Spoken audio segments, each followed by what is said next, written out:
Oh, who would be a Wolves fan, eh?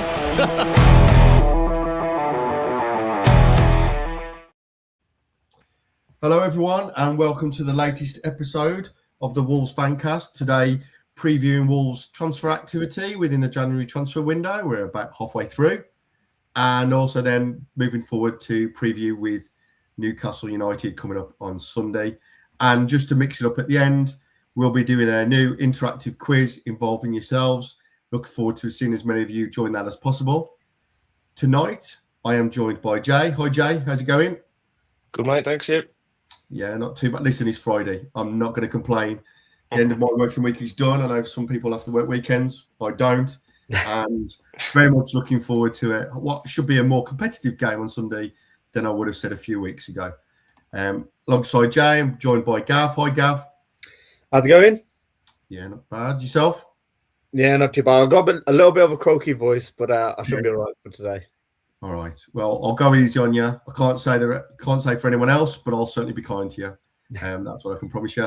And last but certainly not least, Dan, good to have you on board. Good evening. Hello, everyone. Glad to be back on the Fancast. It's been what feels like an age. I think it was Man United, post-match Man United, and I feel like we've slowly turning the corner. I don't know what's around that corner, but let's just see how it goes. There's 51 points to play for. We're all on the positive plane. Whoosh. It's a Wolves tanker that's turning around, and whether we're turning to an iceberg or to the open seas, who knows? God, that's a bit crazy and creative on a Friday, but there we go. I promise you I haven't been drinking prior to this, right? But there we go. Right. So without further ado, we've got a packed show. Lots to talk about, lots to get through. Looking forward to everyone's engagement tonight on the chat as well. It's always appreciated. Let's get into it. So we're going to start with having a quick look at the February schedule because there's been a lot of announcements and changes today. I want to make sure everyone's up to date with that. So let's just get that presented. So for those of you who aren't watching, who are listening to this, just to give you a quick breakdown of the Wolves' new February schedule. Lots of those now featuring on TV or on a Fire Stick, depending on your viewing preference. So we've got, first up is Wolves versus Chelsea. That is Saturday the 7th of Feb, 3 p.m. kickoff, traditional Saturday 7 p.m.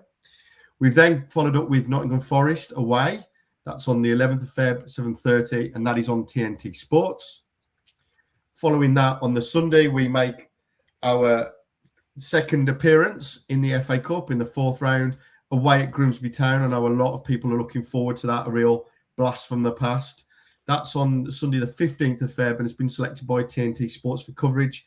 That's an earlier kickoff again at 1:30. Moving towards the end of the month, we then have a second Sunday fixture. That is away at Crystal Palace due to their European involvement. That's a 2 p.m. kickoff on Sky Sports. And then rounding off the month, we have our illustrious neighbours from Aston, who will be playing on the Friday night, 8 p.m. kickoff on Sky Sports. So as you can see, a lot of changes there. Quite a packed, quite an interesting run of fixtures there going into February. Dan, thought on those fixtures? Do you think that's a difficult February we're looking at, or something we could really get our teeth into? I mean, let's be honest. It's going to be tough between now and the end of the season, regardless of whether we're playing Grimsby, Shrewsbury, Real Madrid, Bayern Munich, isn't it? Yeah, I'm looking forward to it. January for me is like make or break for the season for me. I think if we can get in sort of still close double digits or even better single digits come the end of January, whilst there's still life, there is hope with this team for me. I know it's far-fetched. I know it's even like beyond stupid, but we're building momentum now with 4 games unbeaten. I don't care whether it's Shrewsbury, West Ham. You've still got to beat the teams in front of you. You've seen like Nuno's teams throughout the years when we've come unstuck against the likes of like Norwich, Huddersfield, even teams in the cup competitions. Shrewsbury on Saturday, we probably would have stunk out 2-0, wrapped up the game after half an hour, and then played around our back five for the majority of the game. I'm hoping we can continue this form that we're in, because you look at those February fixtures, the away fixture to Grimsby on the Sunday, not great for those fans who wanted a weekend away in Grimsby, 1-1 now on a Sunday, but that's a game everyone will be looking forward to. And then for those who do like to partake, Wolves versus Villa Friday, 8 p.m. 27th of Feb. That is a slobber knocker. Yeah, 100%. Kind of, you should do the intro for Sky Sports. I think they'd love what's going on in terms of getting the viewing up. One thing I will ask you, Gavi, is obviously the fixtures for Feb. Potentially some of the squads could look very different going into these runner fixtures. Chelsea will probably buy another 25 players. Normally doing every transfer. 25 wingers, Yeah, that's it. But if you look at someone like Palace, though, I mean, they're going to be losing Gahey now to Man City. Their managers kind of, it might be an interesting setup that some of these teams might be in a very different place come the fixture time. So I know we're kind of looking at them as we always do at the moment. But potentially these teams could be in a very different place when we come to land them in February. Yeah, well, I'm hoping our team looks a bit different, to be honest, rather than everyone else's. I think we could do with one or two bodies through the door, couldn't we, just to help us out? So, if there's a lot of changes in our team, that's a good sign. I think you mentioned Palace there. What a bit of a shit show that's going on. You know what I mean? They've just won the FA Cup, first season back into Europe, and it's fallen apart halfway through the season, hasn't it? It's a bit of a shame.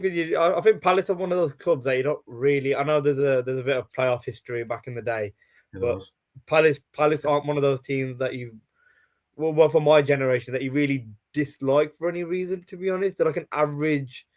Got no reason to dislike them really. So it's a bit of a shame to see what's going on. But a couple of interesting games. I think the Grimsby one that'll be. I mean, I'm going to try and get a ticket for that myself. That'll be a really interesting game to go to, and then the Wolves Chelsea game, I've got personal reasons for liking that one because my nephew's a mascot. First one in family to be a mascot for Wolves, So always something to look forward to, I guess. So who's his favourite player? Who's he going to try and line up with when they go and stand with the players? Who's he going to be making a beeline for? Yeah, his name's Marnie, and he likes Strand Larson. I think off the back of last season with all the goals he was scoring and everything. He's only about 6 years old, so he knows that Strand Larson was good last season because everyone was singing the songs. I don't think he's not cottoned on to how bad he's doing this year, but I'll let him carry on.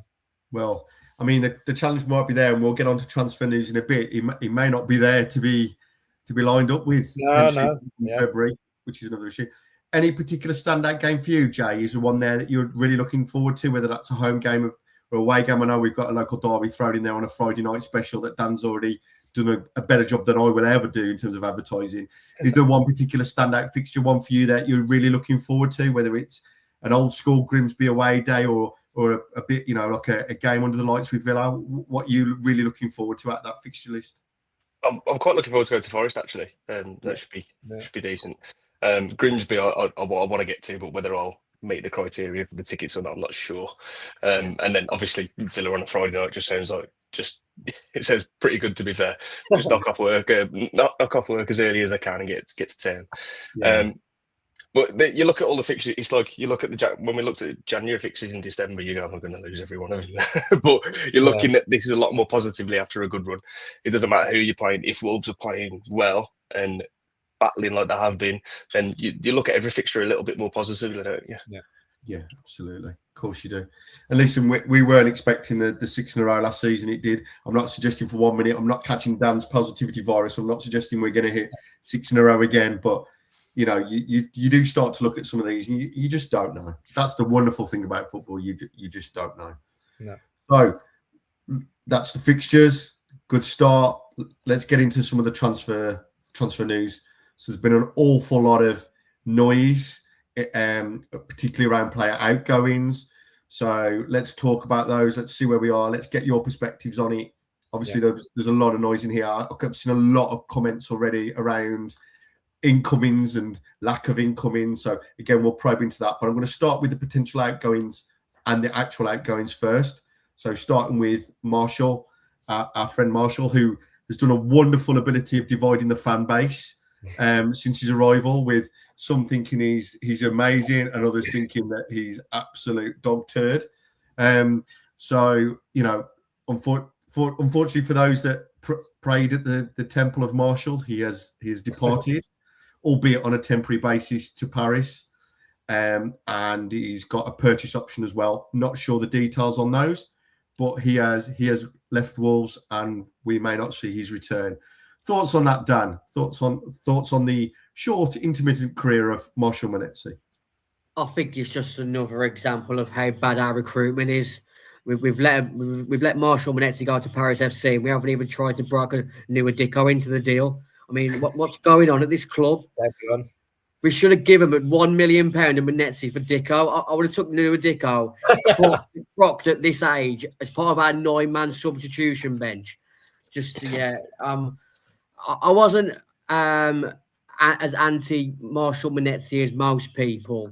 It's not his fault that Wolves decided to sign him. You couldn't really knock his efforts. He ran his socks off, but I tried to be polite in my descriptions of him earlier. He was cack. He was plop. He had to go. Okay. That's quite a telling statement. I'm going to throw that over to Gav. Gav, do you think it is purely the case that Dan said that Marshall's plop? I'm going to use that phrase. I'm going to reuse that. Or is it that actually our style has changed? He was bought for a purpose and he's been an unfortunate byproduct of the fact that we're changing approach. There's also the emergence of Mateus Mane as well, who, let's be honest, is night and day. But do you think Marshall, he's kind of been unfortunate in terms of the way that the team has changed? The tactics has just kind of meant that he's ultimately redundant. Yeah, I think it's a case of he just don't fit the system. Is it plain and simple? At the end of the day, you're not going to play him as a 10. He's not creative enough. He's not fast enough. In the middle of the park, I don't really think.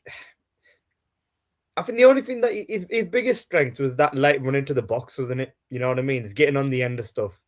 But he was never going to do any he wasn't going to set the world alight, was he? I mean, MM stands for Marshall Manetzi, not Merlin Magician. At the end of the day, you know what I mean? He wasn't going to do many magic tricks in the middle of the park for you, and sometimes we just needed something like that, didn't we? But I mean, like you said, he splits opinion, doesn't he? He's really like some people. Some days, he has had good games. I forgot what game he had this year, and everyone turned around and said, you know what, he ain't been that bad today, which probably shows the standard that we're at was in. But yeah, I think, like you said, I think he's just I think the system's kind of pushed him out really more than anything.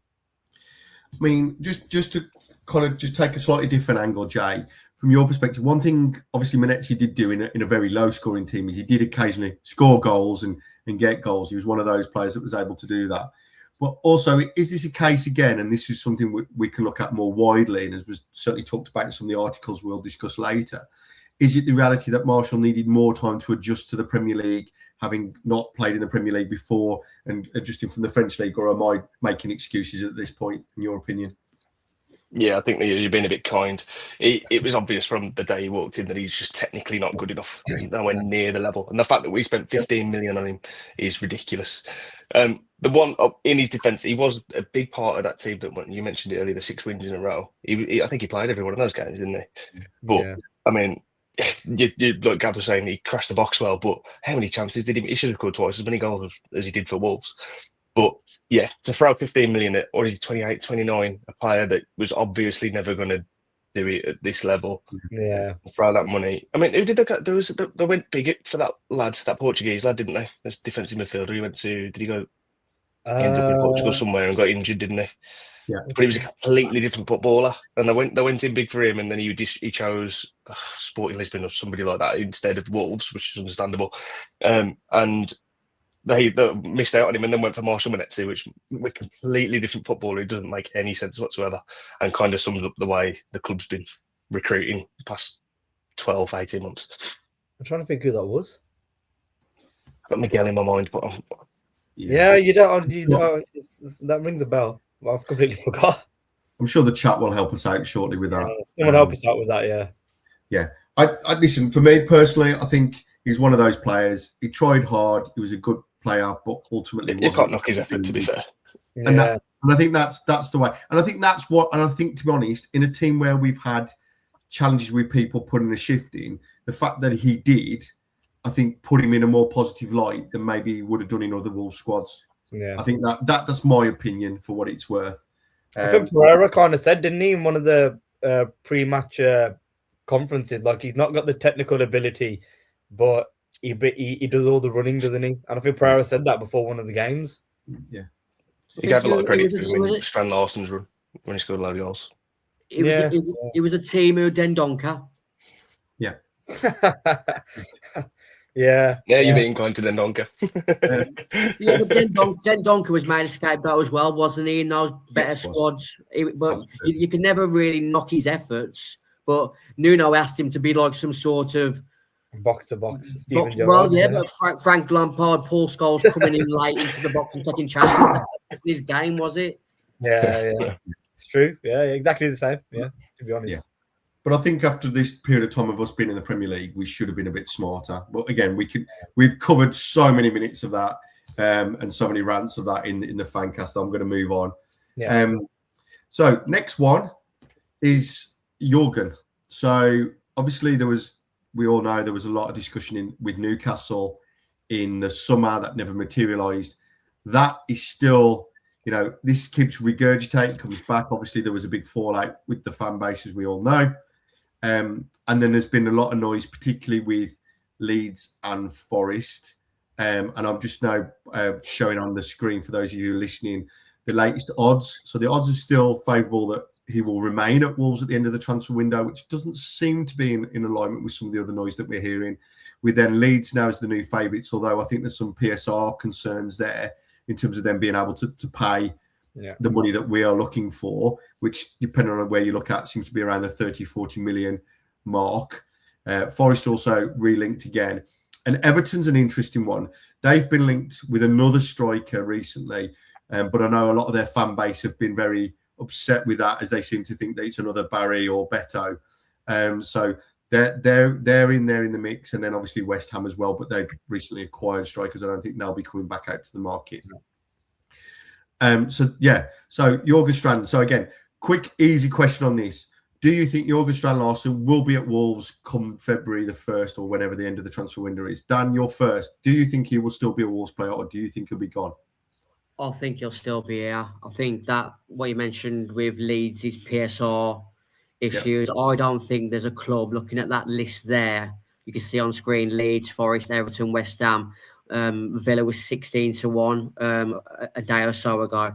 I don't think Villa, I can't see coming in for him. And then the teams I mentioned there, West Ham, Everton, Leeds, I don't think they're going to be spending the sort of money which I think's valued around £40 million for Strand Larsen in this window, when there's a chance they can get him for maybe, I don't know, 3/4 of that price in the summer. I think he'll be here come the end of the window. Okay. Jay, is he here or is he gone, in your opinion? No, he doesn't go away, which normally suggests that he probably will be going. But like I say, there's nothing concrete there. There's no teams that really... I mean, there is teams that it would look good in. I mean, Spurs, I'm surprised Spurs haven't come in for him. And Everton, like I say, I think he'd suit them quite well. But look at Leeds, they've got Dominic Calvert-Lewin scoring goals. Why would they throw 40 million at another striker?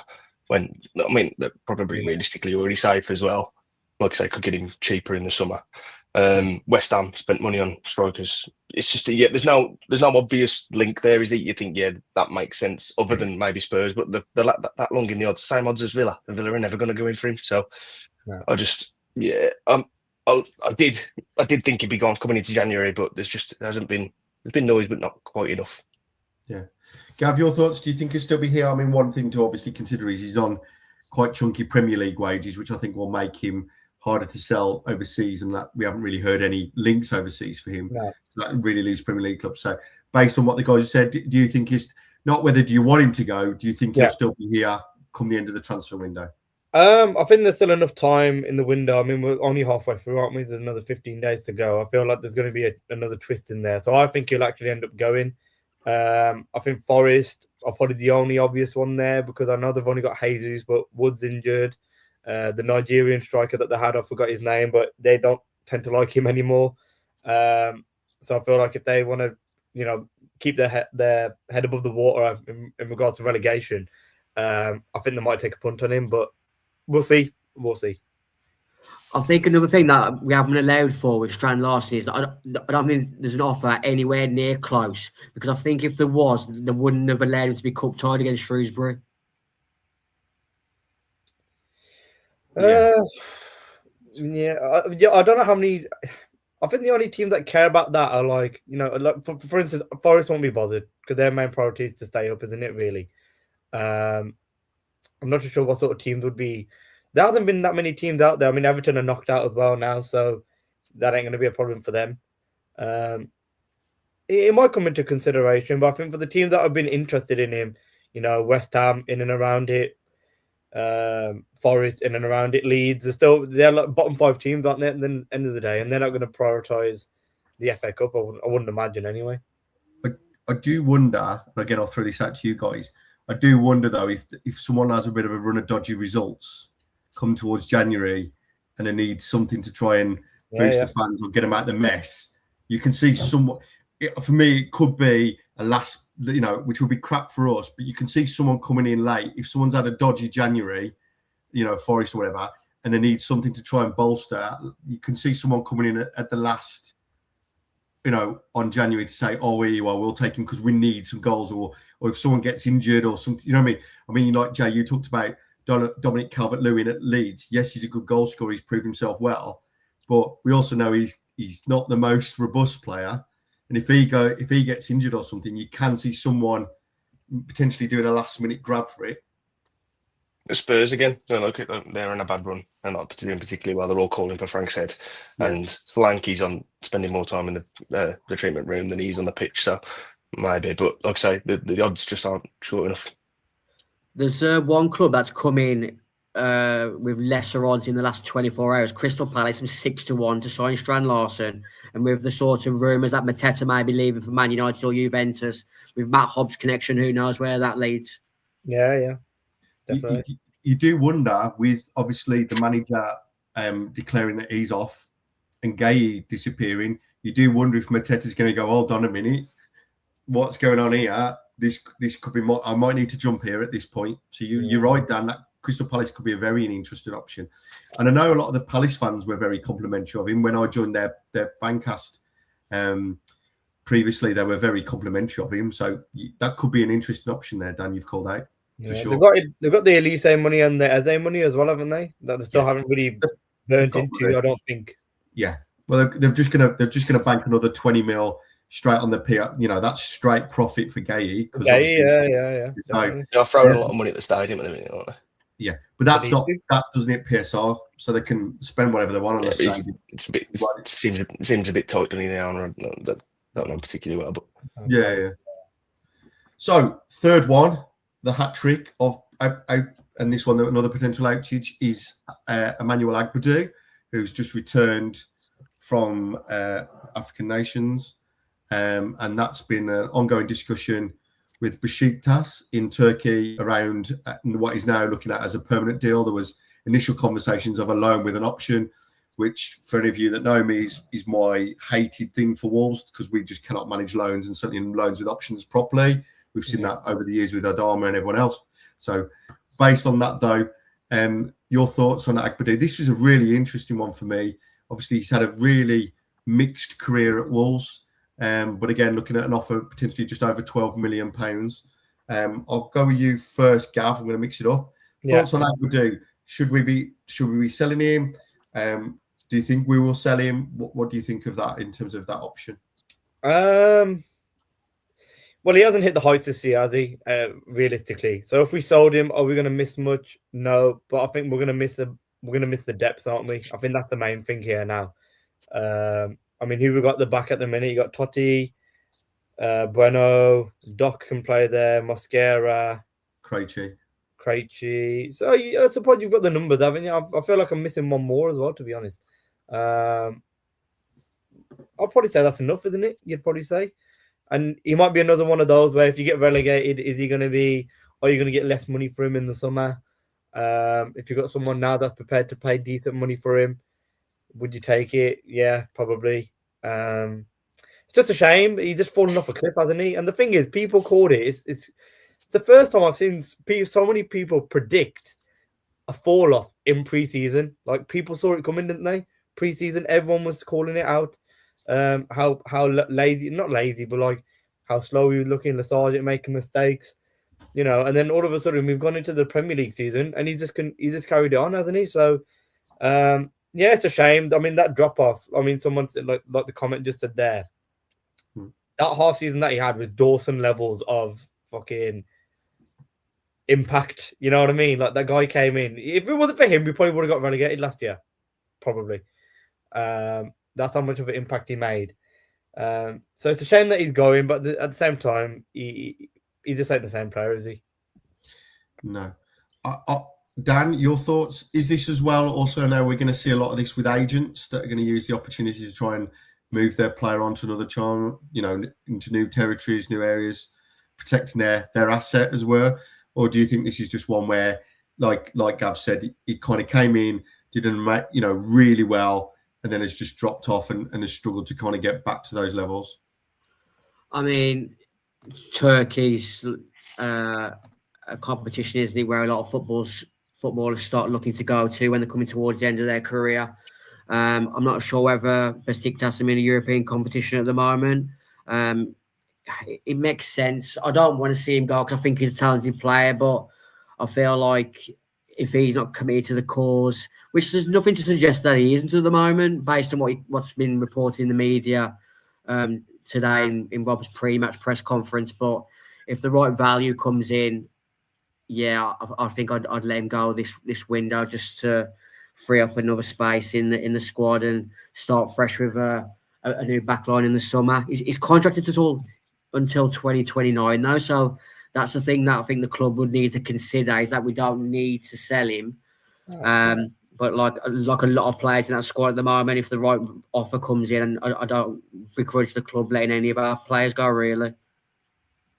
Yeah, I think it's one of those. Just as a heads up, I'll just quickly check. Besiktas were in Europe, but got knocked out really early on in one of the playoffs, so that there is no European football for them at the moment. But they will normally be knocking around the European competitions, either through their domestic cup or through league participation. They're one of the bigger clubs in Turkey, so that's always a thing for them to consider. And they do pay quite well wages-wise, I think, generally in that league, which is interesting. Your perspective, Jay, just to wrap it up. Another one that's probably, as Dan's kind of talked about with Manetzi, probably the wrong player at the right time, the wrong player at the wrong time, or it was a sticking plaster, and unfortunately for us, for whatever reason, he's just been an example of where our season has fallen apart, particularly at the start.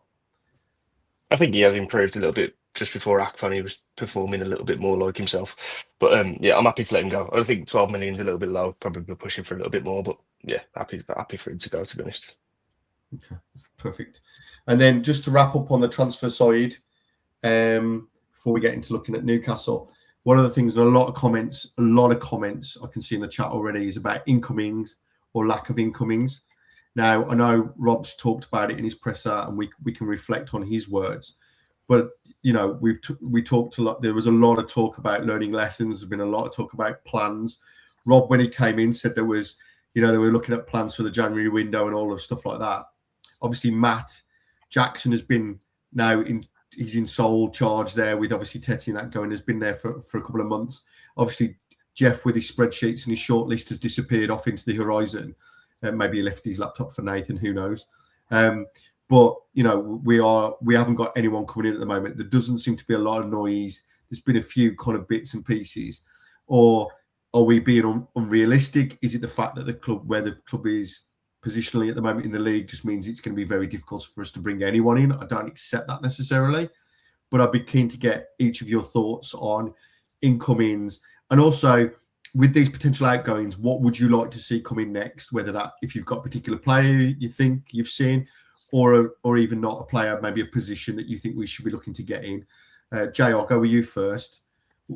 Thoughts on our incoming business? Yeah, it's worryingly quiet. That's the problem.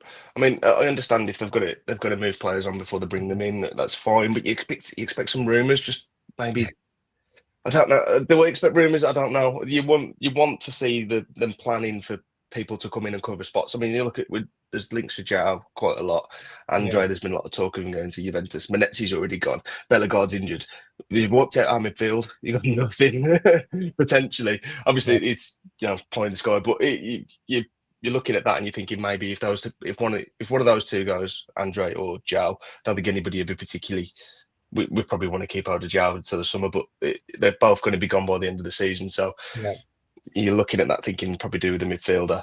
We still kind of want an attacking midfielder or a winger, in my opinion. I think that should be priority. But Mane finding form, his Diaz has almost got them out of jail there. They don't really need to go out and instantly spend.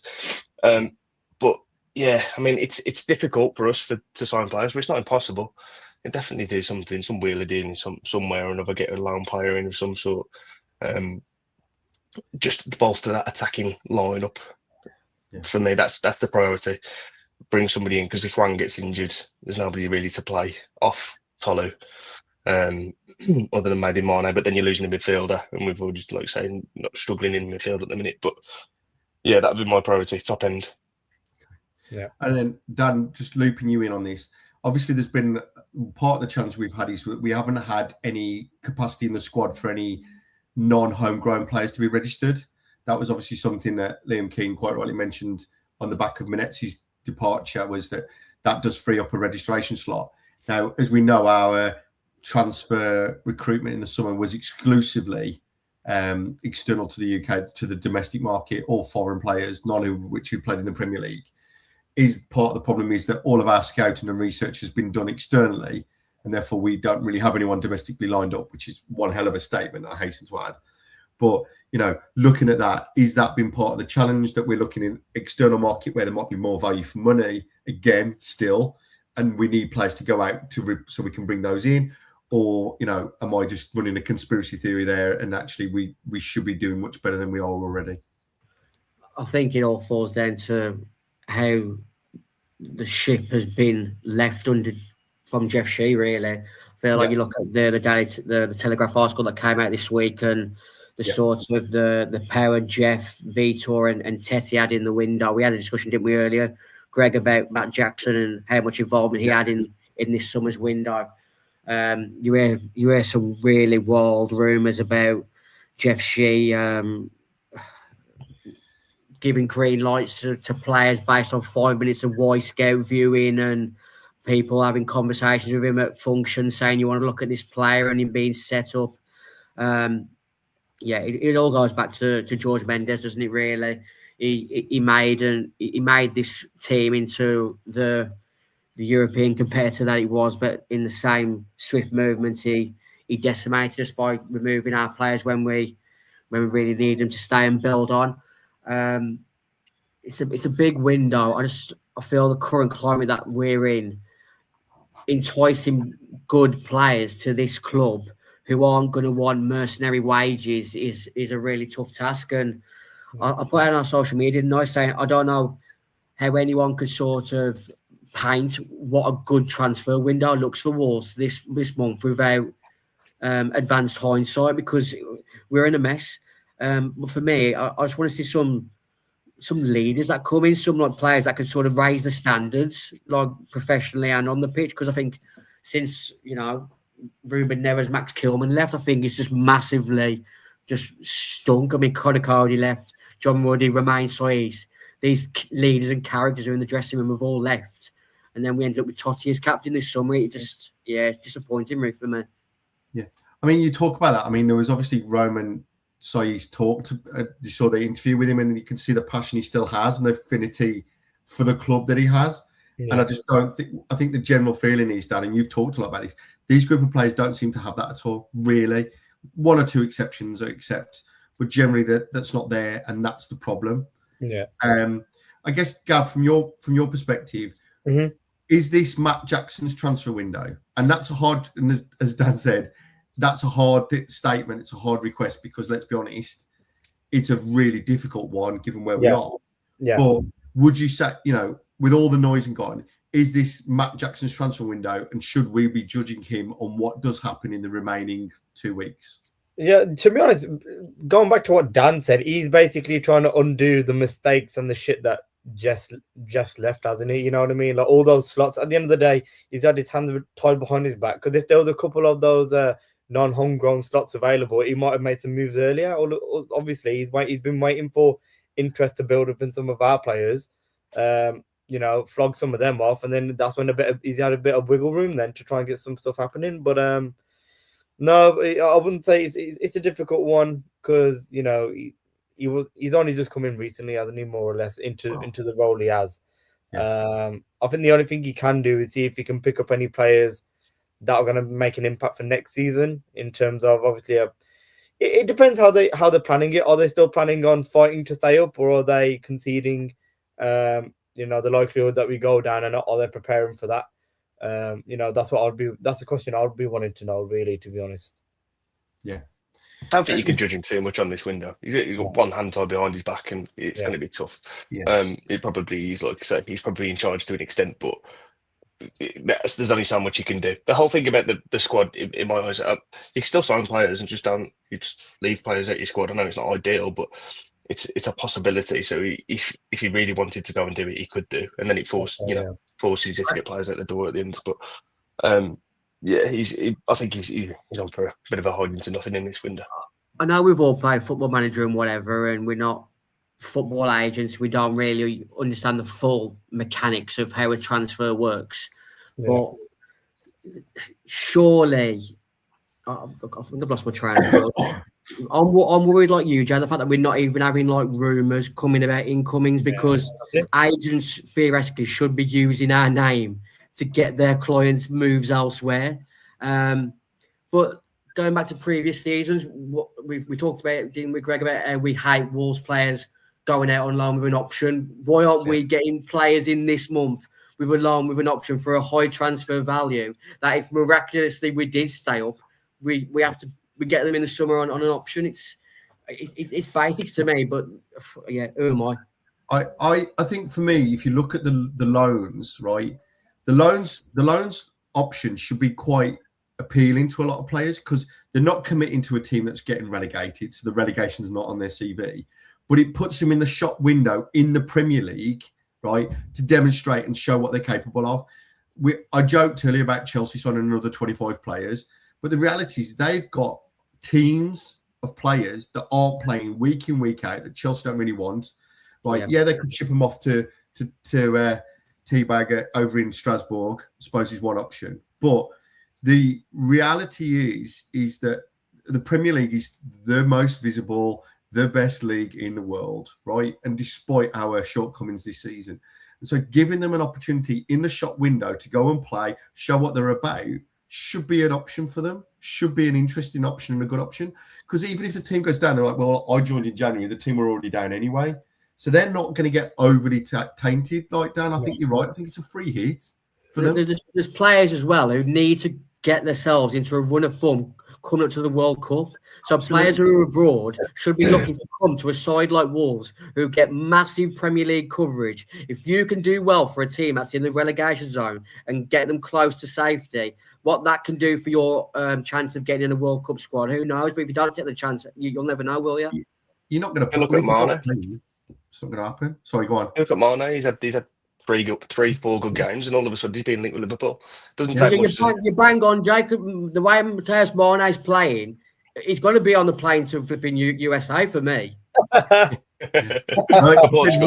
Depends which player, doesn't say. He's going to be on the England plane or the Portugal Cristiano Ronaldo's not fit for the World Club. I'm sure Portugal's going to come calling. Yeah. And this is it. So I think that's the collective Wolves Fancast opinion, is that, it's going to be a tough transfer window, but actually we still should be doing more than what we've done at the moment, or we should still be hearing a lot more than what we've heard at the moment. Yeah. Could I just jump one last one in, Greg? Because I didn't get the transfer slides earlier. You asked me earlier about Strand Larson being here come the end of the window. I'll ask you first, because obviously it's been strongly rumoured in the last sort of 24 hours. João Gomez to Atletico Madrid based on Conor Gallagher leaving. For me, I think it's more and more likely. Although what I've heard, and what I'm sure people have, he wants to stay in the Premier League. So whether that then you can start to run that out and go, well, actually, is he looking for a deal with United in the summer? Because that's the thing. He's got his mate. He's obviously close with Cunha. There's an option there. United would probably pay him more money in terms of wages. So I think it's an attractive option. I think they could probably do the deal. It's just whether he wants to do the deal himself, or if he wants to shipped to United in the summer, Dan, and get a It bit. was also maybe Napoli, wasn't it? Huh? Yeah. It was also Napoli he's linked to as well, and apparently he Yeah. was already sort of he'd agreed terms with Napoli to join in the summer. The reality is, though, he's got a young family as well, and we heard all this with Rob Edwards when he came down from Middlesbrough down to Wolves. You know, he ain't really got a ship far to go to Manchester. In fact, he could probably just about commute from Wolves, couldn't he? So he could stay local, or he's not going very far, rather than shipping his young family over to Spain or Italy. I'm not saying I would be against shipping my family out to Madrid. It looks like a very particular that kind of money. But, you know, I think that's part of the problem.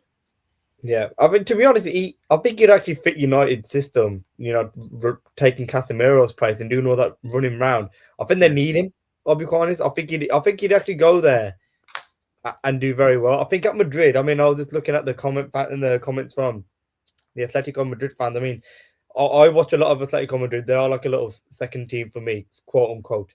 And I don't see how he's not the player they need, I'll be perfectly honest. But I think United, I think he'll go then. I think he'll hit the ground running straight away. But I don't think it's a January transfer window.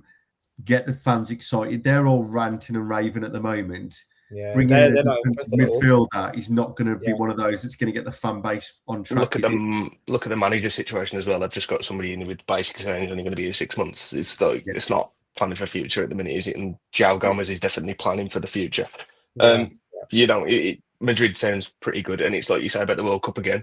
If he's getting relegated with Wolves, that probably puts a mark next to his name in terms of getting in the Brazil squad. Oh, definitely. Yeah. But then, so if there is an option to go somewhere in January, Man United might not be on the table. Atletico Madrid maybe. You may just think, well, maybe I'll jump now and make sure I get in this squad. Yeah. Definitely. I think he would sneak in. I think if he goes there and he does even average. Oh, 100%. Yeah. I think the fact that he's at Madrid is doesn't even need to play there and again. Yeah. There we go. Interesting times. And unfortunately, as we can see, it's more heading out of the door rather than coming into arrivals, unfortunately. But that's going to be part of the problem. So, on to team news. So, with the team news, with the presser happening, Rob's feedback is team's in good shape. Agbadou's back. Chiru has had some illness. Obviously, he's not really been involved anyway, other than some minutes towards the end. So, looks like we're going into a touch wood, a decent run. Obviously, with players returning as well, Rodrigo and stuff. Rob was asked about what kind of players are you looking for. We've just discussed that in terms of positions and outgoings. Obviously, for him, he's looking at attitude, ability, and athleticism. If people are coming, it's because they want to be here, not the mercenaries that you were talking about, Dan. But there's no one knocking on the door saying they want to go. The group is fighting. Now, just to kind of extend that point, I think the reality is these players don't do that anymore. They get their agent, and their agent goes running around knocking on everyone else's door first.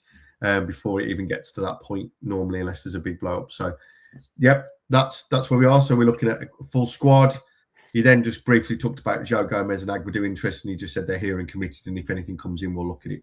And again, which is the common theme, which has been consistent, that we're under no pressure to sell, nor should we be.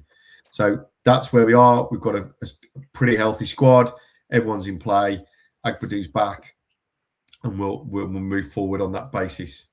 There was one line there, Greg, that I wanted to just quickly touch on. Someone commented on our social media today saying that Rob Edwards says we're under no pressure to sell, but the stance earlier on in the month was we have to sell to buy.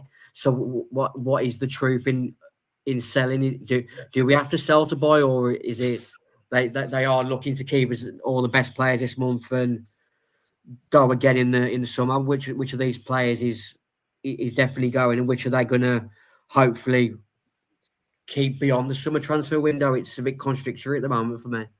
Yeah, but again, this has been contradictory is the word that describes our club, isn't it? Right now, let's be honest. That is probably the best word. Where we hear one thing, it changes, we pivot.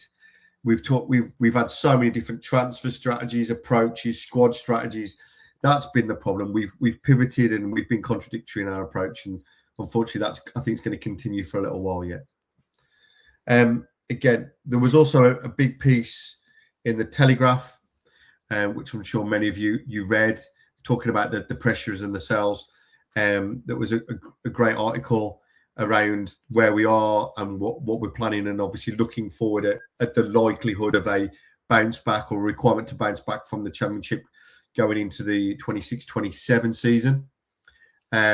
What was closing there, there's a lot of information, but again, it was clear that the squad all have relegation release clauses, which are between 30 and 50%.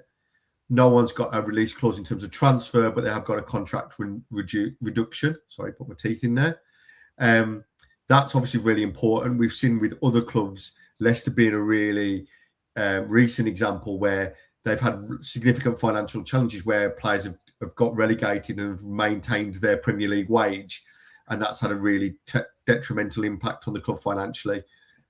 Leicester being one, I know there's others as well, but that's a really important thing for us. That probably explains why Jeff was so confident in the Express Star interview about his spreadsheets and the financials and us being all right. That obviously there is that kind of, as our revenue income reduces, so does the outgoings from the salary. There's been a lot of noise again in the article around finishing the season strongly, sending out a message. Obviously, that's been talked about a lot by Matt Doherty, and that's been reflected. And again, looking at high-profile loan deals and genuine starters to move the club forward. So, lot of discussion, a lot going on at the moment, as you can imagine, with a club that's going through a lot of change and an active transfer window. There's a lot of noise and a lot of things that are happening. So let's see where we are. One of the things that was mentioned around, there was a couple of rumoured deals early on for Ross Barkley and Calvin Phillips. That's thought to be unlikely. And obviously that noise has gone away in the last few days. Thoughts on that article, gents? Obviously, we've talked a lot about it already in the round around transfers and stuff like that. Yeah. Anything in particular you want to call out in the article? Gav, do you want to go first on that? Anything you want to highlight? Yeah, I think, to be honest, I'm not a fan of the whole premise of the article saying, oh, yep, they're ready for the rebuild. The aim is to be, they've got a fucking poster of at Compton saying Premier League 2027. I think it's going to be a lot harder than they think. I'll be completely. They're going to have a reality check. I'll be honest, in the summer when they try and do this rebuild. Because personally, I can't see us coming back up straight away. Obviously, they're pretty confident, which is fine. I hope they are. Then I hope they get it right. But it's never plain sailing. I mean, how many teams actually, unless you're a Burnley that does it, that does that sort of stuff for a living, getting relegated, getting promoted, up and down. It's a hard ask, isn't it, to come up straight away? And I think they're just making it seem a lot easier than it will be. But time will tell. Dan, your thoughts on the article? Like a lot of people who've replied to the social media page where we put it out, it's talk is cheap at the moment, isn't it? I thought there was a lot of things that were said in the article which sounded promising, but we can't really judge until the summer transfer window. But for me, I keep saying it's all about momentum at the moment. We can't keep constantly losing games like we were in October and November. Because if we are come sort of March, April, for me, Rob has to go then, because we have to have a full reset in the summer where we can properly go at the Championship with whatever squad we've got left. I just hope that Nathan has got the right football people around him to make the right decisions in the summer, because it's shown under Jeff Sheen that second season, if you get like the right coaching, the right recruitment, you can really demolish that Championship. But it's all in the hands of Faustin, isn't it? In the way that the ownership has led us in the last 3 or 4 years, it doesn't sound promising, but I'm still of the mindset that this decline has got Jeff's fingerprints over it more than Faustin's. But I might be naive there, but like I said, we won't know more until the summer. Yeah. Is it your case from your perspective, Jay? Is it just a case of we've just got to wait and see, fingers crossed, hope for the best, or are you feeling a bit more positive based on that article? Yeah, actions speak louder than the words, don't they? And the article in the summer about the penny dropping, it just comes back when Wolves are at their worst.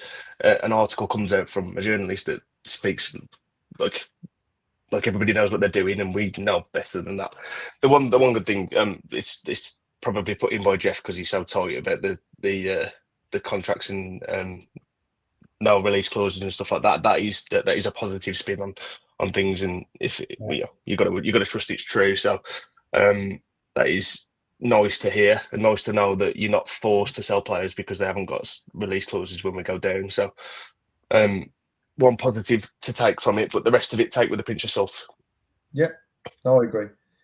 I think we're at as a fan base now. We've had enough of the rhetoric. We've had enough of the sound bites. We just need to see actions now. And I think until we see that, the reality is everything is going to be dealt with a pinch of salt. So I think whoever's been talking to John Percy at the Telegraph has really gone out of their way to suggest that big changes are being made at the club for John Percy to end his article with Wolves do not intend to be out of the Premier League for long. Someone sold him an optimism there, but like I said, you won't know more until the summer.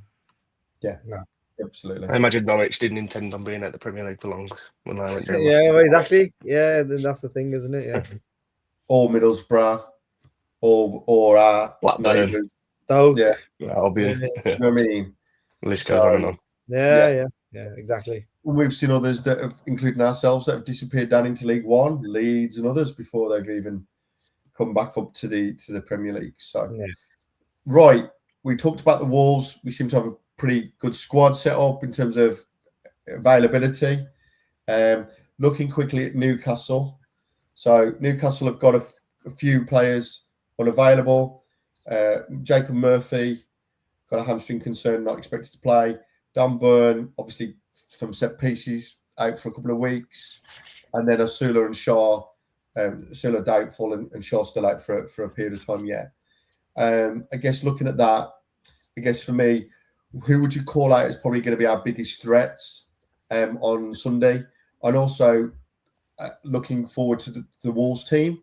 So obviously there was one or two changes for the FA Cup. Obviously the goalkeeper, Strand Larson. What kind of team are you expecting? Are you expecting that to revert back to the team that started against Everton? Or would you look to keep some of the changes? So Dan, yourself first. Who would you identify as the one or two key players that we need to watch out for from a Newcastle perspective if we are to get a positive result? And what would you like to see the Wolves team looking like come Sunday afternoon? I think the two big players from Newcastle this weekend is Harvey Barnes and their talisman Bruno. I mentioned it on the Loading Mag channel that I went on last night. I think if João Gomez and Andre have any serious ambitions of making that Brazil squad, they've got to outdo Bruno Guimaraes on Sunday. There's no ifs or buts about it. If they've got any intention of being that Brazil squad, which I know is the dream for Brazilian footballers, when they get named in any international squad, it's a joy for them. So to make a World Cup squad, it's like, it's beyond their wildest dreams, isn't it? And I think João Gomez, I think you mentioned it earlier, Gav, I think João Gomez is probably just in the squad at the moment. I think they've got some good midfielders in there, but he's probably teetering in and out, but he needs a good back end of the season. That's why I don't think João Gomez will leave this window, because if he was to join a new club and that move doesn't work out straight away, that's his World Cup dream gone. I think he has to start playing well for Wolves and finish the season on a high. Okay. Just put one in the chat. There was someone that said Barnes and Tonali. Another good player, Tonali. Your thoughts, Jay? Who would you see as our biggest? Oh, Dan, you forgot to ask. Wolves team. Are you going with the same as what you did for Everton, or what are you looking to change? You've obviously got Rodrigo Gomez back in now. Pedro Lima's back from loan. Would you look to make any changes, or would you go with what Rob started with against Everton? I think someone mentioned it on one of the episodes the other week, is that whether it's through fortune or luck, we've somehow come across a back line that seems to be relatively steady compared to what we've had in recent months. So I don't think you can change the team based on, going 4 unbeaten. I know the FA Cups are excluded from that, but I thought we did well away at Everton, especially in the second half.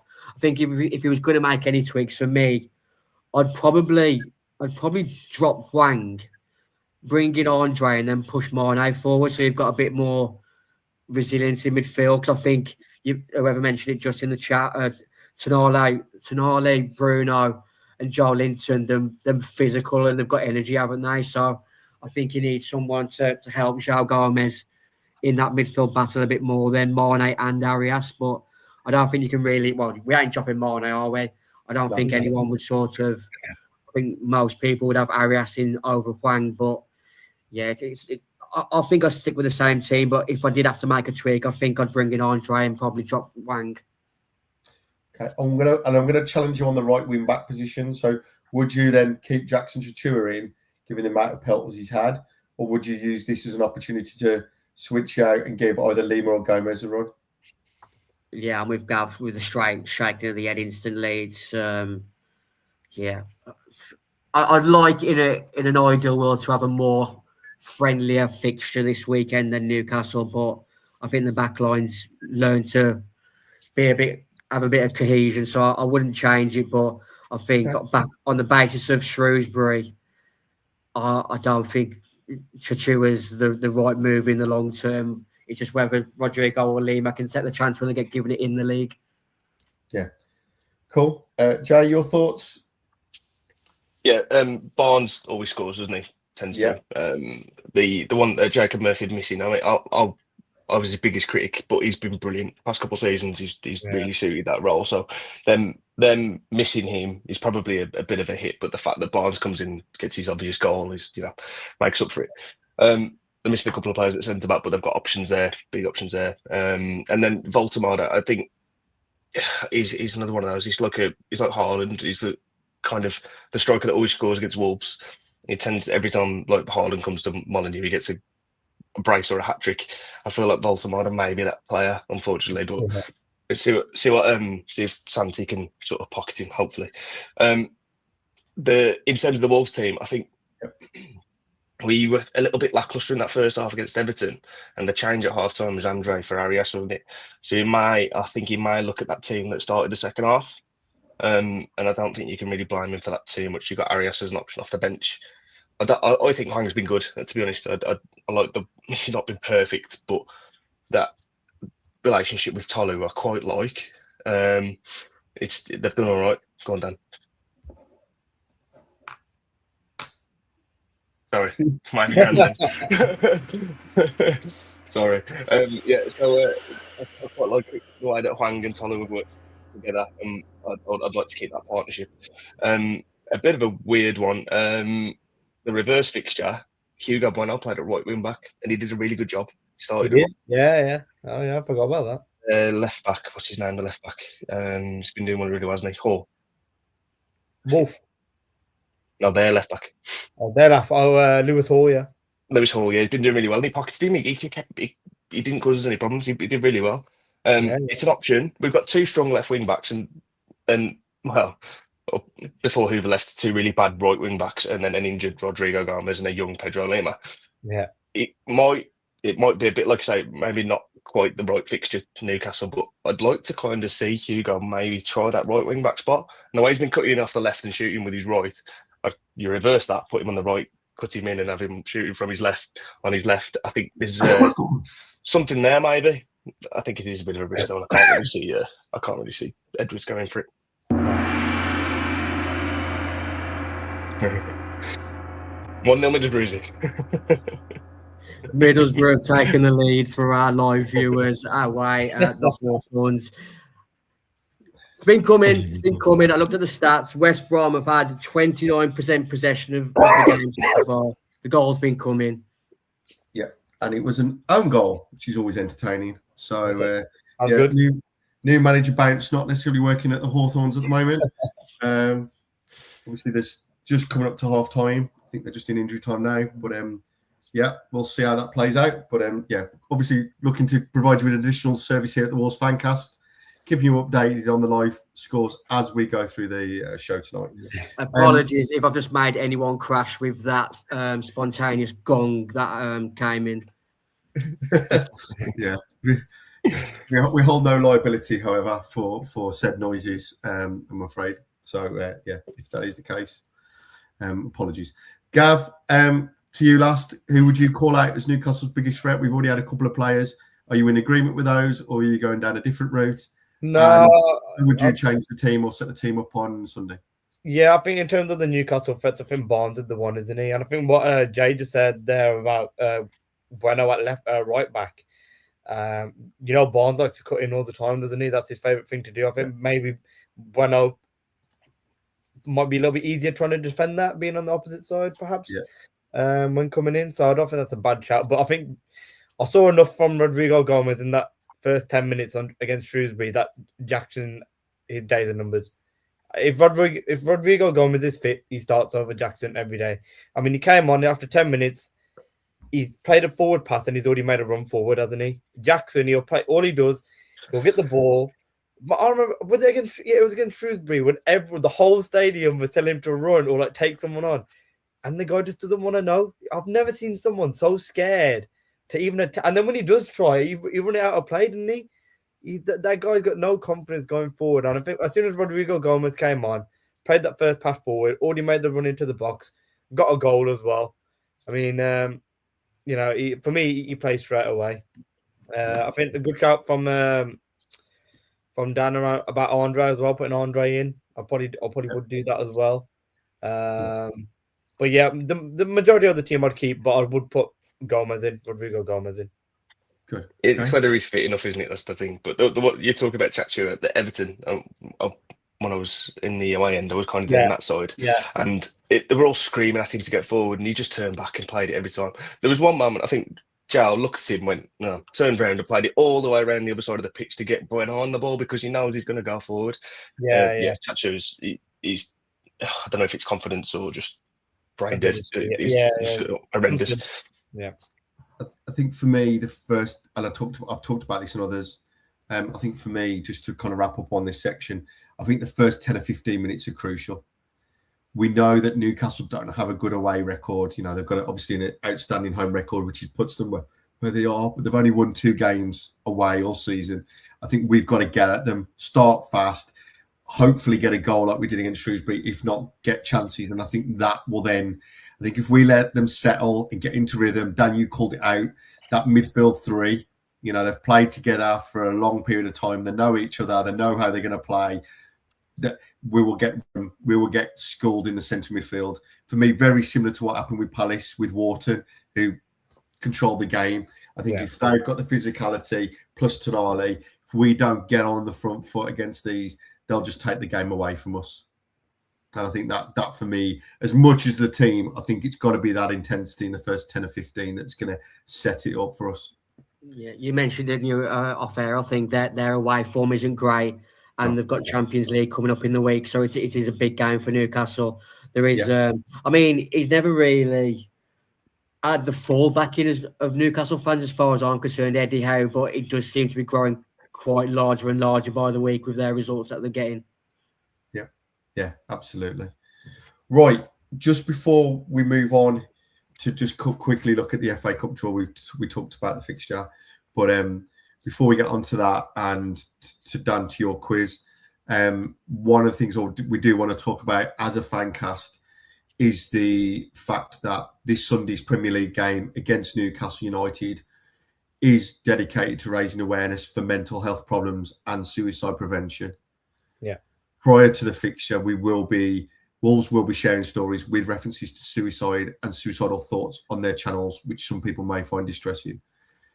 And Wolves are working in partnership with the Charity Samaritans to provide emotional support to anyone in distress, struggling to cope, or at risk of suicide in the UK and Ireland. And this is something that, for me, has real a real impact. And I think we, as a fan base, are, particularly when we are supportive, we are a community club, and anyone who is going through any challenges, don't suffer in silence, do reach out, do seek that help, do seek that guidance. Every 90 minutes, someone in the UK takes their own life, and particularly men who, of between the ages of 18, I think it's 18 and 45, suicide is the biggest killer of men.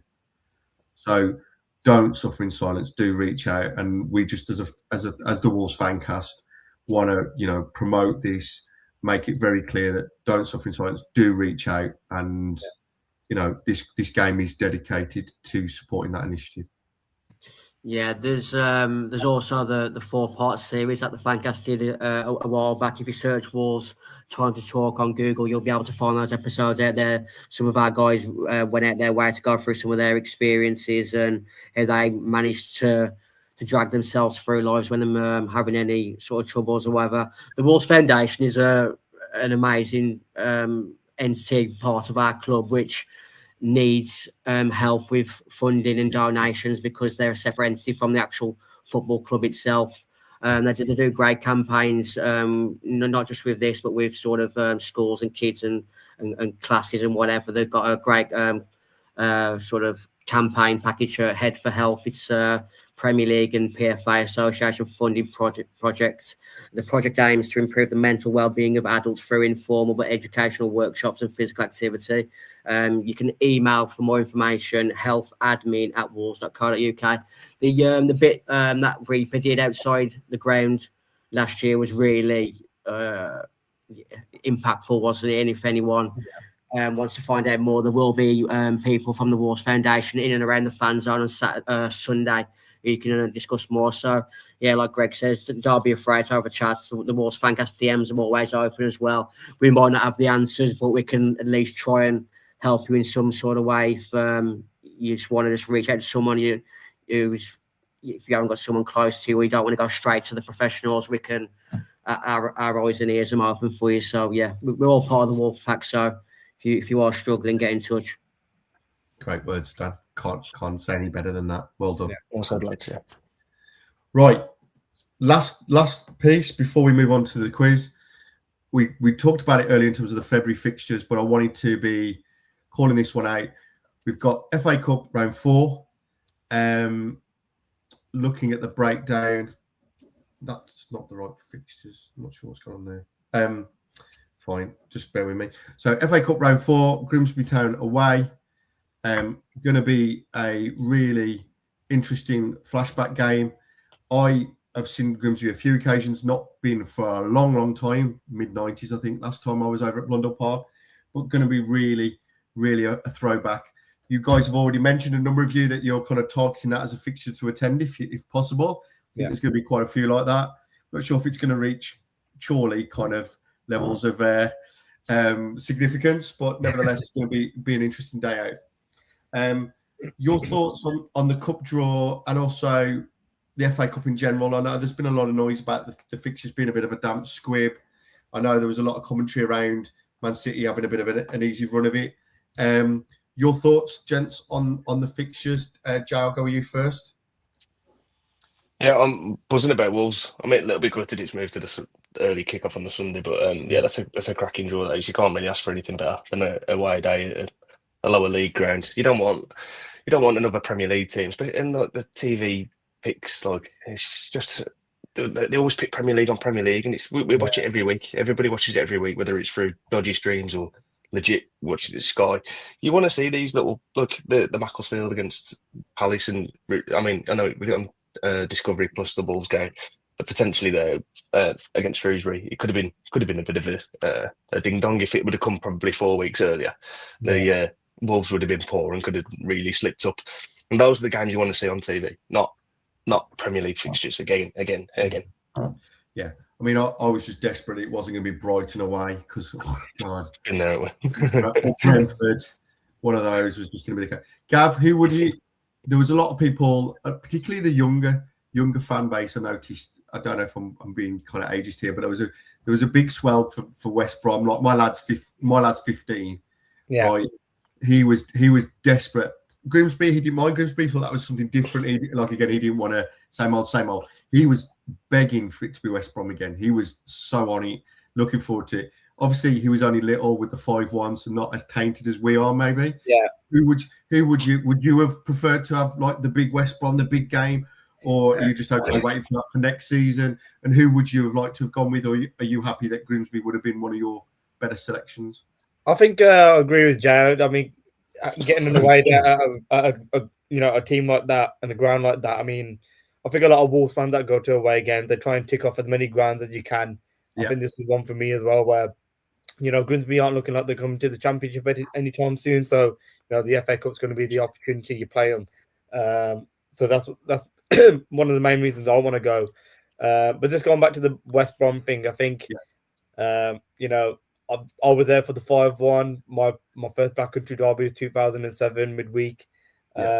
Not many people have had the opportunity. You know what I mean? So especially now that I'm old enough to go to away games and stuff, that FA Cup game it's up there with probably one of the best away days I've ever been on, to be honest. Just because of the result, because it was the first time I've been to the Hawthorns for Black Country Derby, and the fact that we've had such a bad record there all these years, and we've actually gone there and won for the first time in God knows how long. It puts a smile on my face just thinking about it. It's just a shame that I hate the two players that scored for us. That's the only downside on it now, really. But no, I think I understand the hype about the West Brom, but the West Brom draw. Well, hopefully, we're not. I was going to say hopefully we play them next season. Hopefully we don't. But I think that's the only shining light on getting relegated is that we're going to have, Black Country Derby twice next year. I mean, I'm not sure it's a shining light. They're only 7 points off the relegation zone, and Norwich have got a game in hand. The dread of losing to them is worse than I'd hate to lose to them more than I'd love to beat them. That's the biggest feeling for me. I don't want that game. I was nervous for days before. It was the best away day I've ever had. But I was so nervous for days before it. In hindsight, it's great, but the thought of losing just makes me feel ill. Gav said it a minute ago how much he enjoyed the day, and it was like the best away day ever. I remember we got like the coach back from like the Hawthorns back to Wolverhampton. We got into the Lytton Tree, or George Wallace, or whatever it's called now. I got myself a drink. I had a sip of my drink, and I was like, I'm going home. Because the adrenaline of the day, I literally felt sick at the end of the day. I just wanted to go home and get away from it, because like Jay said, the euphoria of beating Albion isn't like the same level of like the devastation when you get beat from them. Like I said in our WhatsApp group, if we play Albion in the league next year, if someone gave me the option of 2 0-0 draws, you don't play the game, you don't have the week leading up to it, I'll take the 2 0-0 draws, because the feeling of losing to them literally it ruins me for like a good month. Whereas like the win, just it's nice, and you have like the year anniversary and that, but then like with the Cunha and Neto involvement now, you can't really savour that victory now. Even like Craig Dawson getting in Carl Bartley's face, that's soured now. Just like it's great to beat him, but like the feeling of the possibility we could lose to him, it makes me sick to my stomach. A win is relief, and a loss is like devastation. So the win on the day was like you just didn't want to lose, did you? I mean, I know with the record and everything as well, but like I would have been so fucking. I think everyone would have been. I still remember the COVID game and how pissed off I was when we lost that one. To be fair, I didn't speak to. I had family come over and stuff. I didn't speak to anyone for the rest of the day. Didn't speak to anyone. Yeah, it's a tough one. I mean, same though with promotions, isn't it? The best way to get promoted is via the playoffs. To go to Wembley and win in a one-off game, and we've done it, right? But you like the fact, like we got promoted the promotion season, where you can just enjoy. Do you know what I mean? You don't have any of that rigmarole. You can just sit back and enjoy it, and that's it. But I don't know. I think it's going to be one of those. But yeah, no, it's just. I was just saying it was just interesting because I just know my son and his mates, and they were just bang on for it. He was buzzing for another day of that kind of day, of that kind of adrenaline. Those are the ones you remember. Yeah, they haven't lived through the devastation, have they? That's the problem. Well, yeah, but I think for him, it's just he's had the devastation of turning up every week with a season ticket and going to away games and watching us getting slapped. So, he's had that this season. I think it's also the entertainment of watching people necking industrial strength alcohol at 9 a.m. on a Sunday morning before they're trying to get on coaches and stuff like that. Sorry That's the about other that, thing, Greg. isn't it? Yeah, I think the thing is that we hadn't played them in so long. I think the rest of the country, I kind of slept on the Black Country Derby a little bit, and I think when we had that game and they're like 11:45 kickoff, the game's been suspended for 20 minutes. It's like people have realised how big the game is. You know what I mean? And and just because we haven't played them for so long, it's gone like under the radar. So like just playing them a bit more often would be nice, just for people to recognise it a little bit more. Yeah. Oh yeah, absolutely. Right. That is the preview. That is the transfer window. And last but certainly not least, Dan, we now have the quiz.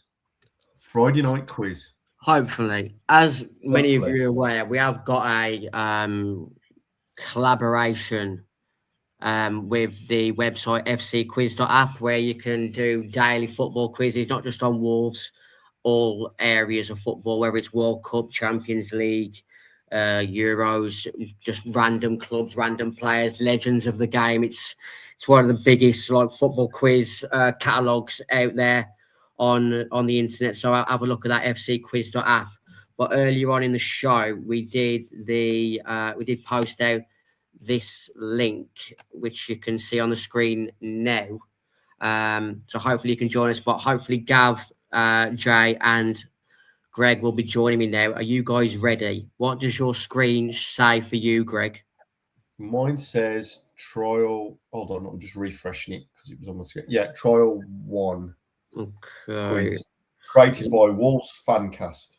Okay. Let me just maybe try one other quick link. Bear with me. Talk about previous Wolves and Newcastle games whilst I rerun this.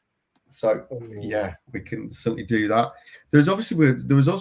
We've had not only high profile league games against Newcastle. Obviously, there's the Bully away day, which I think is there as one of the biggest away day, the New Year's Day hangover, scoring 4 goals in a game.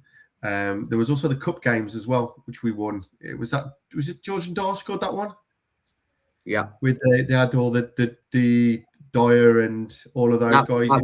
That was one of the classic atmospheres at Molineux. That was Pauline Smart Kennedy. Pauline Smart Kennedy. I think Shearer scored from the penalty spot with a bit of a dodgy handball from, I think it might have been maybe Charlie and Lescott, maybe. Jermaine Gina scored as well. Jermaine Gina scored the header, didn't he? That's going to the Dan. I think that link's going to the host piece as opposed to the participant. Are you trying the one in the private chat? No, the one in your chat. The one in you've just posted in the channels. Which I think is the same link, is it not? Okay. Well, we'll play out. Dan, do you have a 6-digit code? Oh God, no. Okay, it says I can join a live quiz, but I need a 6-digit code. Okay, we're going to leave it. I'm going to put it up on the screen and then I'll just come to you individually first. I think there's 10 questions. We'll see who gets the most out of the 10 questions. So the first question is coming up for you, Gav, and it's coming up on screen now. Yeah. Which of these players did not score on their Wolves debut?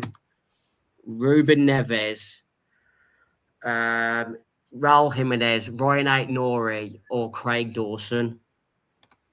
Neves. The correct answer was Ruben Neves. But for those playing on the screen, it's having a bit of a mare, as you can see. I think what we're going to do is maybe try the next question, which is not working on screen, but we're going to go to the Sudden Death Squad quiz, which was in the slide as well. Earlier on this week, it was the 11th year anniversary of Sir Jack's passing.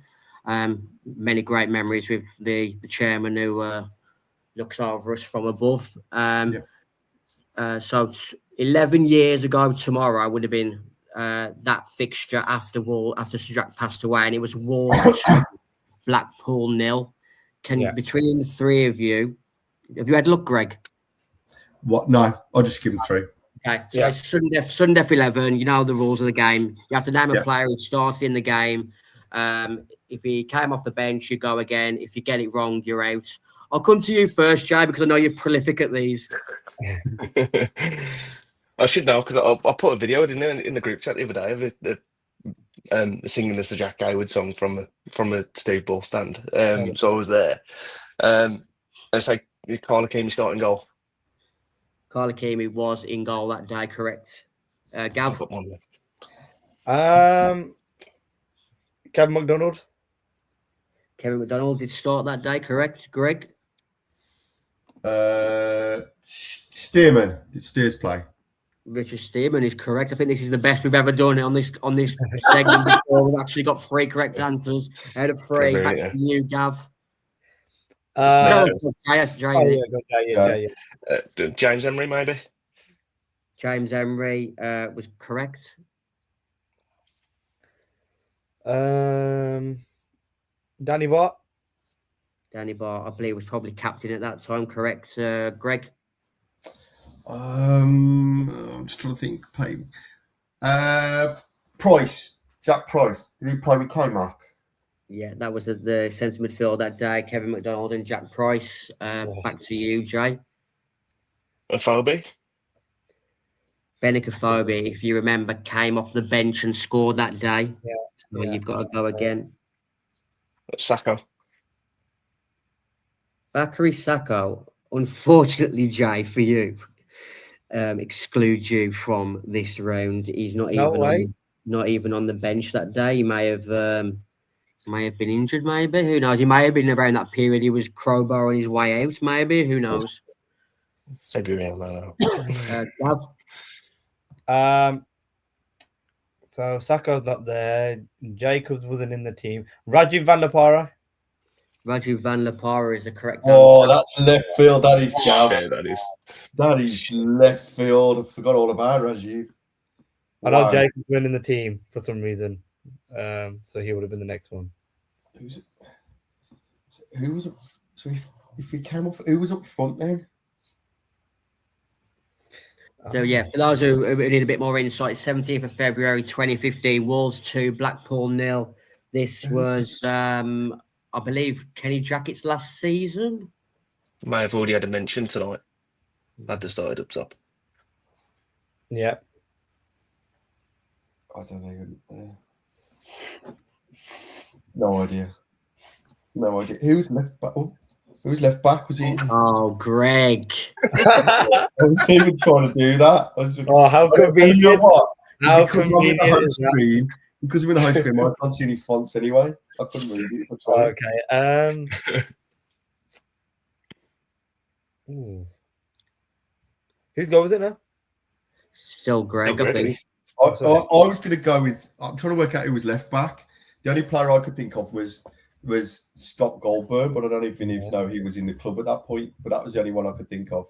The left back is probably more left field than Van La Parra. Okay, then I'm probably. I think I'm struggling now. More known for his singing and dancing and.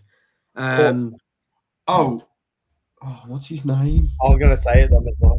Go on, you go for it. I'm struggling now. So Greg's heart beating with Can I say it?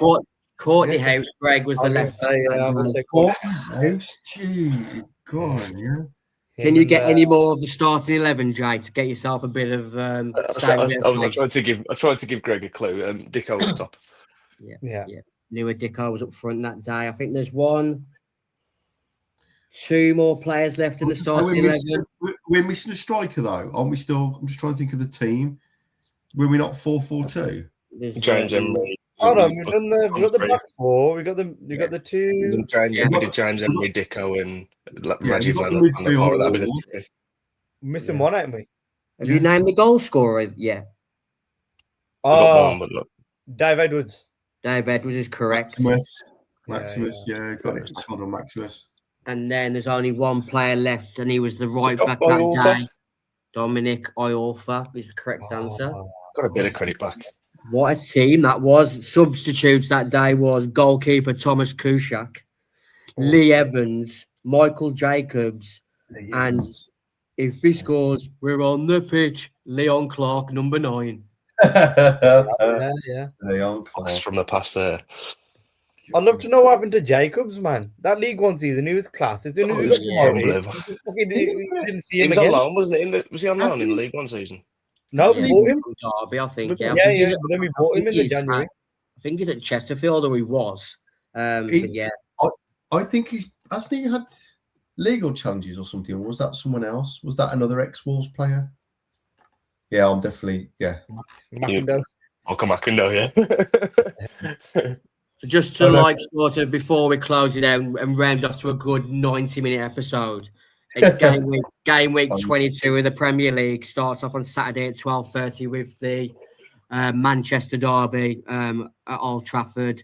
The 3 o'clock Chelsea versus Brentford, Leeds versus Fulham, Liverpool versus Burnley, Sunderland at home to Crystal Palace, West Ham, Nuno still on the ropes at West Ham away to Spurs, who are having their own troubles under Thomas Frank. And then 5:30 is Arsenal away to Nottingham Forest. Out of those Saturday 3 p.m.s, Gav, who's the banker for your winner? Liverpool, Burnley, maybe? It's going to be, it's going to be Liverpool, Burnley. Well, is it really a banker? I mean, on paper, it should be. But I'd probably still go with that, to be honest. Liverpool at home to Burnley, Anfield. Who's your banker, Greg? I think that it is that. I think the one fixture I'd like to call out is Spurs against West Ham, because that's going to be a real scrap down there. You've also got the Nuno factor as well, rocking back up at Spurs. So I think Liverpool is the bucket, the bet that I'd be putting on if I was doing an ACCA. But I think that's one to really keep an eye out for. That could be a really interesting ding-dong game on Saturday. For me, if I was going to lay a banker that wasn't the obvious Liverpool Burnley, I'd go Leeds at home to Fulham. If you look at the sort of stats and the way that Leeds are playing at Ellen Road, I don't see Fulham having a chance there on Saturday. What about you, Jay? Chelsea Brentford interests me. Battle for Champions League football. Unbelievably, where Brentford have come from. I mean, at the start of the season, I thought they were gone. They started really well and then had a bit of a dip, didn't they? And then recovered from it and playing brilliantly. And Chelsea are sort of on the way down. So I think Brentford could have a bit of an upset there at Stamford Bridge. What about Sunderland? Obviously, Palace have been clear. Gahey's not playing tomorrow. He's on his way out. The manager's said, I'm on my way out. Yeah. Given Sunderland a great home form, was that another one maybe, gents, that we'd want to kind of pencil in as one for the ACCA as well? I'm not sure about a banker, but it sounds like Sunderland is, favourites for that one to me. I had a 5 or 6 game ACCA the other week, which included like Aston Villa to away at Chelsea and Sunderland at home to Leeds was the only one that cost me, and I was fuming with Sunderland. So like Jay said, you'd fancy Sunderland maybe at home to Crystal Palace, but definitely not as a banker. Sunday fixtures: Wolves at home to Newcastle at 2 o'clock. Aston Villa is the Super Sunday 4:30 fixture at home to Everton, and then the game week comes to a conclusion with Brighton at home to Bournemouth Monday at 8 p.m. That's the banker for the weekend. Villa against Everton. They absolutely love playing Everton. I love it. Yours, Greg? Yeah, I think for me it's going to be an interesting week. A lot going on, a lot moving forward. And we'll see how it plays. I think it's going to be a very interesting January now. A lot of transfers, squads getting changed. City continuing to buy, Chelsea will continue to buy. It'll be interesting to see where it all kind of hangs out. Yeah. Certainly that's it. Like Dan has just said, it's a 90-minute. There you go, bang for your buck there. 90-minute Friday night special. Fair play if you stuck with us. Yeah. For those of you who are there, we need to give you some kind of digital badge to say, I survived the Wolves Fancast, 16th of Jan 26. I mean, North Street Social did mention asking for some form of membership. We will be definitely talking about that within our group later on this evening. I just want to talk about that February schedule again. Chelsea at home, Forest away, Grimsby away, Crystal Palace, and then Villa. If we can be within single digits come that February block, that is a massive month. And then the momentum that we can get, if you beat Grimsby in the FA Cup, you get a good result away at Palace, who play Thursday away in Europe, and then Villa at home at the end of the month. I'm telling you, that positive playing that is circling Molineux, get on board now, because I don't want to be the one that says I told you so when we get safe come the end of the season. Fucking hell. Because you do not want me telling you I told you so. I do. I wish you will, to be honest. Wouldn't mind that, yeah. I'll take it. Well, I've already offered a donation to Luke, and I'm going to put it now on the podcast. I've done it separately. I'm putting it on there. I've already said to him there'll be a donation heading towards his football club in the event. Of £100 of my well-earned money will not be going on my son's PlayStation. It'll be going towards his football team. I'll back that as well. I'll back you on that one. I'm joining. I think Ed and Dean did as well, to be fair. We haven't even touched on it tonight. We touched on it in one of the other episodes. We've had divine intervention, lads. The Pope has blessed us. I'm sorry. I'm not even a religious man, but when the Pope's blessing a club of our size, I don't know how high this plane is going to go. Get on board now. The positive plane has left the runway of Molineux. Convert us all. Right, I'm finishing it there. Right, I'm finishing it there. We can't go any further than that. That is it. Dan, Jay, Gav, thank you for joining me on this Friday, crazy Friday, 1.5 hour Fancast special. I'm calling it a special now because of how long it is. Thank you, everyone, for joining us, for all the comments tonight. Always great to get your interactions. And let's see if that plane is taxiing come Sunday evening, or if we're going to need to get some replacement. And one more time before we go. It's only gone 2-0 at the Hawthorns.